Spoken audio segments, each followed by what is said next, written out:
কঙ্কালীতলায় মায়ের দর্শন হয়ে গেলে পুণ্যার্থীদের জন্য ভোগ বিতরণের ব্যবস্থা রয়েছে, কিন্তু সেক্ষেত্রে 50 টাকা এবং 100 টাকার টিকিট কাটতে হয়। 50 টাকার টিকিটটি নিচে বসে খেতে হয় এবং 100 টাকার টিকিটটি স্পেশাল চেয়ারে বসে ওরা খেতে দেয়। সবার প্রথমে মায়ের প্রসাদ দিয়ে ওনারা শুরু করেন। মায়ের প্রসাদ সকলকে অল্প অল্প করে ওনারা দেন, সঙ্গে লেবু থাকে। এবং আপনাদেরকে বলে রাখি, জলের বোতল যেটা দেখছেন, জল সম্পূর্ণভাবে নিজেদেরকেই ভরে নিয়ে আসতে হয়, এটা ওখানকার নিয়মের মধ্যেই পড়ে।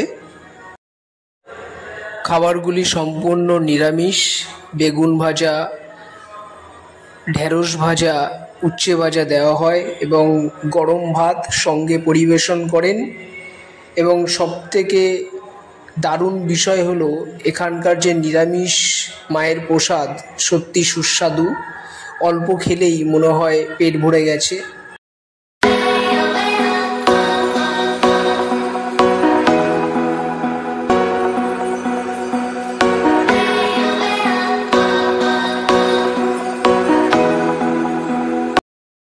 একটি গুরুত্বপূর্ণ বিষয় হলো আপনাকে এই ভাতের সঙ্গে ওরা ডাল, ভাজা, তরকারি তো দেবেই, সঙ্গে একটি ঘি পরিবেশন করবে, যে ঘিটা সত্যিই সুস্বাদু খেতে।